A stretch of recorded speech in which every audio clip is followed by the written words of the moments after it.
Break के बाद एक बार फिर से सी न्यूज़ भारत पर आपका स्वागत है। वक्त हो चुका है यूपी बुलेटिन का।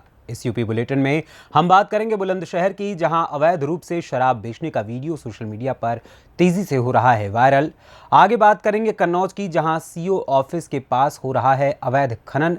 साथ ही आगे चर्चा होगी रायबरेली की, जहां ग्रामीणों ने डीएम कार्यालय पहुंचकर चकबंदी के विरोध में की लिखित शिकायत। और भी तमाम खबरों पर आइए करते हैं विस्तार से चर्चा। खबर बुलंदशहर से है, जहां अवैध रूप से शराब बेचने का वीडियो सोशल मीडिया पर वायरल हो रहा है। वायरल वीडियो में एक व्यक्ति अवैध रूप से शराब बेचता दिख रहा है। वायरल वीडियो में शराब बेचता व्यक्ति कई सालों से शराब के घोरक धंधे में लिप्त है। स्थानीय पुलिस के संरक्षण में खुलेआम बेची जा रही है अवैध रूप से शराब। स्थानीय पुलिस बानी मूर्ख दर्शक जनपद बुलंदशहर के शितारी थाना क्षेत्र के गंगागढ़ प्याऊ की बताई जा रही है वायरल वीडियो। बुलंदशहर से सी न्यूज़ संवाददाता अदनान इबाद की रिपोर्ट। खबर कन्नौज से है, जहां पे सीओ ऑफिस के पास अवैध खनन हो रहा है, जिम्मेदार कौन है। जानकारी के मुताबिक तिरवा कोतवाली क्षेत्र के सीओ कार्यालय के निकट जेसीबी से अवैध खनन कर ट्रैक्टर ट्रॉली से धोया जा रहा है। स्थानीय लोगों ने बताया कि पुलिस की सह पर खनन हो रहा है। इसकी जानकारी खनन अधिकारी को दी गई है, लेकिन मौके पर पहुंचे खनन को बंद करवा दिया गया है। खनन अधिकारी संदेश पटेल ने बताया कि प्लॉट पे खनन कर रहे थे, इस कार्रवाई नहीं की गई है, चेतावनी देकर छोड़ दिया गया है। स्थानीय लोगों का कहना है मिलीभगत से खनन हो रहा है। अगर अवैध खनन हो रहा होता तो कार्रवाई होती, अगर अवैध खनन नहीं था तो खनन रोका क्यों गया है। कन्नौज से सी न्यूज़ संवाददाता सीबू सैनी की रिपोर्ट। खबर महोबा से है, जहां रात के समय अचानक पंपिंग सेट मशीनरी की दुकान में भीषण आग लग गई। दुकान की छत में रखे प्लास्टिक के पाइपों में विकराल आग लग गई और इलाके में हड़कंप मच गया। आसपास पानी की व्यवस्था न होने से आग और धधक उठी। लगातार बढ़ती आग से इलाके के लोग दहशत में आ गए। सूचना के बावजूद अग्निशमन वाहन 1 घंटे की देरी से पहुंचा, जिसकी वजह से दुकान की छत, दुकान के पीछे रखे सिंचाई के प्लास्टिक पाइप जलकर राख हो गए। वहीं पशु अस्पताल में रखा भूसा सहित अन्य सामान भी जलकर राख हो गया। स्थानीय लोगों ने भरसक प्रयास के बाद आग पर काबू पाया। इस अग्निकांड में करीब 10 लाख रुपए का नुकसान आंका गया है। पुलिस और अग्निशमन के अधिकारी आग लगने के कारणों का पता लगाने में जुटे गए। वहीं इस संबंध में स्थानीय निवासी वीरेंद्र और दमकल कर्मी लोकेंद्र कुमार ने क्या कुछ जानकारी दी है, सुनिए। घटना आग ही लग गई। कहाँ पे? यहीं बिलाताल के गेट पे दुकान थी, हरपाल मशीनरी के नाम से। काहे की दुकान की आप? यही समरसेबल है, मान लो मशीन पंप सेट है और सांटा है, स्प्रिंकलर पाइप है। कैसे आग लगी है? पता नहीं है, किसी ने चाहे लगाई हो चाहे अपने आप लग गई हो, जैसे भी। फायर ब्रिगेड को आपने फोन किया? जी, क्या हुआ, मौके पे पहुंची या नहीं? मौके पे बहुत टाइम में पहुंची, जोड़ो तो बुझा ही ले। अभी आग पर काबू है? हाँ, काबू हो गया। कितने का नुकसान हुआ होगा? नुकसान भाई साहब कम से कम 10 लाख रुपए का हो गया। तो क्या क्या जल गया आग में? उसमें स्प्रिंकलर पाइप पूरे जल गए। अभी एक ठेला मंगाया था, पूरा ठेला चला गया, कम से कम 7-8 लाख का। तो आग दुकान के नीचे तो नहीं फैल पाई? नहीं, नीचे भीतर नहीं है दुकान में। अंदर कोई नुकसान नहीं हुआ? नहीं, अंदर नहीं हुआ कोई नुकसान। क्या चाहते हैं आप? अब ये सरकार से जो कछु मिल जाए। घटना हो गई है क्या दादी की दुकान पर, बगल में दुकान है किराना की और बगल में हार्डवेयर की दुकान है, उसमें आग लग चुकी है। आपकी काय की दुकान है और कहाँ पर थी? बिलाक के गेट के बगल में दादी की दुकान है, दादी के बगल में गया दादी की दुकान है, गया दादी के बगल में हमारी दुकान है। दुकान है आपकी? किराना की दुकान है हमारी। तो आपने कैसे बचाया, आग से काबू कैसे पाया? किराना तक नहीं पहुँच पाई? हमने आग नल से पानी धो कर सभी लोगों ने मदद की बाल्टियों से, इसीलिए हमने बुझा पाई है। फायर सर्विस को सूचना नहीं दी थी? फायर सर्विस को सूचना दी थी, 1.5 घंटे बाद पहुंची, जब तक आग हम लोगों ने बुझा दी थी।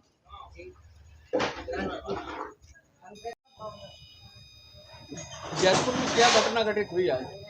यहाँ सीयूजी कॉल महोबा से कॉल आया, कंट्रोल रूम से, फायर स्टेशन मैंने मुख्यालय से कॉल आया कि यहाँ जयपुर ब्लॉक के पास दुकान में आग लगी है। तुरंत सूचना प्रभारी जी को प्राप्त हुई तो यहाँ पर डायरेक्ट गाड़ी लाए रास्ते से और देखा कि पाइप लाइन जले हुए हैं, तो आग बुझाई आने में इतना समय कैसे लग गया आपको? क्योंकि वहाँ पर बीच में एक वो बेलन रहती ना, तो रोड ख़राब था, वहाँ पर बेलन रखी हुई थी, तो उस वजह से घूम के आए हैं। तो रास्ता बहुत ख़राब थी और बीच में सीसी डला हुआ है, वो तो बहुत कंजेस्टेड जगह है, कंजेस्टेड जगह है, वो सकरी जगह है। इस वजह से वहाँ पर बहुत सारे वो लगे, मट्टी भी डली थी बीच में एक बार। कितना विलम्ब लगा आपको यहाँ आने में? अब करीब हमने देखा नहीं है, हम गाड़ी में ही थे साथ में, वहाँ पर रास्ता सही नहीं था, एक तो रास्ते की वजह से लेट हो गए। ग्रामीणों का आरोप है कि जब तक आग बुझा ली गई है तब फायर ब्रिगेड आई। नहीं सर, ऐसा कुछ नहीं है। बीच में आप देख सकते हैं वहाँ पर बेलन रखी है, वहाँ से काम चल रहा है, आपको पता होना चाहिए रास्ते में। तो वहाँ से घूम कर आए तो रास्ता थोड़ी वो उसमें बैक हुई गाड़ी, और बीच में मट्टी डली हुई थी, और सकरा रोड था, वो सीसी डल रहा है, आप लोगों को पता है सभी को। क्या नाम है आपका और कहाँ पर? फायरमैन लोकेन कुमार। महोबा से सी न्यूज़ संवाददाता संदीप की रिपोर्ट। खबर मुरादाबाद से है, जहां संभल लोकसभा प्रत्याशी परमेश्वर लाल सैनी ने कांग्रेस के घोषणा पत्र को ढकोसला बताया है। उन्होंने कहा कि कांग्रेस के पास अब कुछ नहीं है। उन्होंने कहा कांग्रेस खत्म हो चुकी है, सिर्फ अब मोदी जी की सरकार है और आने वाले लोकसभा चुनाव में अब की बार 400 पार का नारा सच साबित होगा। उन्होंने कहा कि आईवी लगातार जनता केंद्र में नरेंद्र मोदी जी को देखना चाह रही है। हमारे द्वारा चुनाव प्रचार में जनता के बीच जाकर प्रधानमंत्री की योजनाओं को बताने का कार्य किया जा रहा है। हमारा मुद्दा विकास है, भाईचारा और एकता के लिए हमारा घोषणा पत्र अभी जारी नहीं करा गया है। इस वर्ष यदि हमारा घोषणा पत्र जारी होता है तो हम 100% पूरा करेंगे। परमेश्वर लाल सैनी ने मुरादाबाद की विधानसभा बिलारी में भ्रमण करते हुए कांग्रेस पर जमकर निशाना साधा। उनके कार्यकर्ताओं द्वारा कहा गया कि अब की बार मोदी सरकार, कहा कि जनता मोदी जी को तीसरी केंद्र में देखना चाहती है। विपक्ष ने मुकाबले के बारे में बताते हुए परमेश्वर लाल सैनी ने कहा कि हमारा मुकाबला किसी से नहीं है और हमारे मुकाबले में कोई नहीं है। इस समय सर्व समाज ने तय कर लिया है, इस बार कमल खिलाना है, आदरणीय नरेंद्र मोदी जी को तीसरी बार प्रधानमंत्री बनाना है विकास के लिए। आपके निजी घोषणा पत्र क्या है जनता के लिए? मेरे लिए संकल्प पत्र जारी होगा और जो होगा हम उसे पूरा करेंगे। ये कांग्रेस ने एक घोषणा पत्र जारी किया है, उसमें तमाम कांग्रेस द्वारा एक घोषणा पत्र जारी किया गया है और मजदूरों के लिए 400 रुपये दिहाड़ी देने का उनके द्वारा वादा किया गया है। क्या कहना चाहेंगे कांग्रेस के जो घोषणा पत्र है ढकोसलेबाजी है और वो जो हमारी जो है समिति बनेगी वो काम करेगी। कांग्रेस के लिए क्या कहना चाहेंगे? इस तरीके से उन्होंने आज ऐलान किया है तमाम। कांग्रेस के पास कुछ नहीं है, न कोई मुद्दा है न कोई बात है। आगामी चुनाव में आप किससे अपनी फाइट मानते हैं? मेरी किसी से फाइट नहीं है, कोई फाइट नहीं है, क्योंकि सर्व समाज का मेरे पास समर्थन मुझे मिला हुआ है। माननीय नरेंद्र मोदी ने किसी के साथ कोई भेदभाव नहीं किया, ना ही कि मुस्लिम के साथ किया, ना ही किसी पिछड़े के साथ किया, ना ही कि अगले के साथ किया, ना ही दलित के साथ किया। और जो भी योजना चल रही हैं वो ठाकुर समाज को भी मिल रही हैं, ब्राह्मण समाज को भी मिल रही हैं और जाटा समाज को भी मिल रही हैं। यानी कि जनता के बीच में पार्टी ने कोई भेदभाव नहीं किया। इसलिए हमारा कर्तव्य बनता है कि हम भी वोट देने में कोई भेदभाव ना बरतें। आप लगातार बसपा के संपर्क में रहते, अब की बार भाजपा में आना, फिर क्या समझ चीज़? देखिए, बसपा की नीतियों में और भाजपा की नीतियों में ज़मीन आसमान का अंतर हो गया है। क्योंकि मैं बसपा में, आप जानते हो, मैं जॉन कोऑर्डिनेटर से मंडल कोऑर्डिनेटर, जॉन कोऑर्डिनेटर के बाद मैं जिला संयोजक से पद से मैंने इस्तीफा देने के बाद माननीय परमेश्वर सैनी को मैंने अपना चुनाव लड़ने का प्रण किया। क्यों किया? कि माननीय नरेंद्र मोदी की नीतियों से प्रभावित होकर, क्योंकि जब पार्टी में।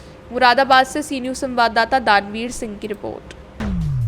खबर रायबरेली से है, जहां चकबंदी को लेकर ग्रामीणों में विरोध प्रदर्शन शुरू हो चुका है। गुरुवार को हरचंद्रपुर क्षेत्र के ग्राम सभा शोभापुर में खुली बैठक में सर्वसम्मति से गांव में चकबंदी कराने का प्रस्ताव किया गया है।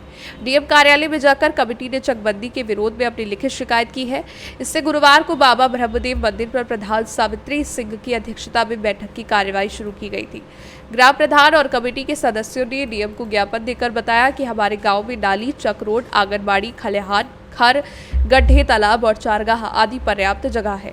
ग्राम सभा के कृषकों और चकबंदी कमेटी के सदस्यों में चकबंदी होने से बड़ा आक्रोश है तथा ग्राम सभा में हुई खुली बैठक में सभी ने ये निर्णय लिया है कि ग्राम सभा में चकबंदी की कोई आवश्यकता है, जिसका प्रस्ताव भी खुली बैठक में पास किया गया है। चकबंदी ना हो, इसको लेकर जिलाधिकारी कार्यालय पहुंचे ग्रामीणों ने क्या कुछ कहा है, आइए जानते हैं। दादा क्या नाम है? रामकरण सिंह। कहाँ रहते हैं? शोभापुर में। थाना कौन सा है? हरचंदपुर। क्या मामला है? मामला चकबंदी का भैया। चकबंदी में बहुत धांधली होती, बड़े उल्टा सीधा कर रहे हैं। हमारी गांव सभा में खुली बैठक करके सब सदस्यों को लेकर के बैठक करवाया और उसके बाद में सब सदस्य और गांव किसानों ने ये कहा कि हमारे गांव में ये चकबंदी ना हो। अब हम लोग चकबंदी के विरोध में हैं और चकबंदी हम लोग नहीं चाहते हैं। क्या दिक्कत हो रही चकबंदी से? चकबंदी में क्योंकि हमारे यहाँ हर चीज़ तो उपलब्ध है और चक रोड है, नाली है, खलिहान है, खाद के गड्ढे हैं, स्कूल है, आंगनबाड़ी है, हर चीज़ के हमारे गांव सभा में हर चीज़ बना हुआ है, तो इसलिए हम लोग बिल्कुल नहीं चाहते कि मेरे गांव में चकबंदी हो। यहाँ कहाँ आए हैं? हम यहाँ जिलाधिकारी के यहाँ आए हैं और हम अपने जो प्रस्ताव किया है उसकी कॉपी लेकर आए हैं कि अधिकारी को देंगे कि मेरे गांव सभा की चकबंदी जो है निरस्त की जाए। रायबरेली से सी न्यूज़ संवाददाता मृदुलेश त्रिपाठी की रिपोर्ट।